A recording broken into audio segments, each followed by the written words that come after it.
C'est au terrain de football de l'Athénée de la Gombe que le cercle sportif Don Bosco a trouvé un cadre de préparation pour son match contre l'AS Vita Club ce lundi 9 mars 2020.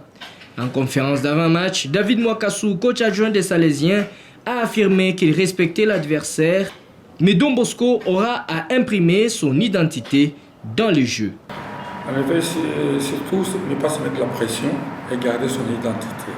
On sait que devant nous, il y aura un adversaire coriace, c'est qui est blessé pour avoir été éliminé en Champions League. Tandis que nous voulons aussi monter au classement de la Ligue de foot pour être bien placé. Et pour Jean-Florent Ibengue, il faut respecter le cercle sportif Don Bosco qui lui crée souvent des ennuis dans le championnat en s'appuyant sur les forces de son équipe, notamment la mobilité. Et on sait qu'on ne peut pas se permettre de dire qu'on est au-dessus de Don Bosco, puisque en confrontation directe, on a fait match nul chez eux, je crois. Donc voilà, on est totalement en égalité avec eux. Et il faut arriver demain pour essayer de prendre un avantage sur eux cette année, c'est-à-dire les battre. Ça ne sera pas simple, donc il faut venir avec toutes nos qualités et avec un peu moins de défauts.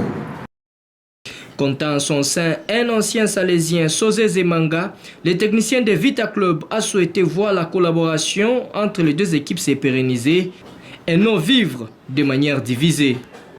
Don Bosco nous l'a cédé gratuitement, donc voilà, on collabore. Nous, on avait Lomboto qui était là-bas. Il faut savoir à un moment ne pas penser que les clubs sont tout le temps en guerre ou les entraîneurs en guerre. On est là en train de collaborer. Le fait de laisser Zemanga chez nous en prêt gratuit, c'est bénéfique pour lui parce qu'il a pu jouer la Coupe d'Afrique, il n'aurait pas joué avec Don Bosco. Et au mois de mai, si il peut repartir à un niveau supérieur, que ce soit à Mazembe ou avec Club ou à DSMP, ça ne sera que victorieux pour tout le monde. À 24 heures du match contre l'AS Vita Club, le cercle sportif Don Bosco se prépare ici au terrain de l'Institut de la Gombe dans une ambiance bon enfant, décontractée mais serein. L'équipe d'Isaac Assongandou a l'obligation de réaliser un exploit face au géant quinois, l'AS Vita Club de Jean-Florent Ibengue. Depuis Kinshasa, Gaylor Constant Wepou pour Nyota Radio et Télévision.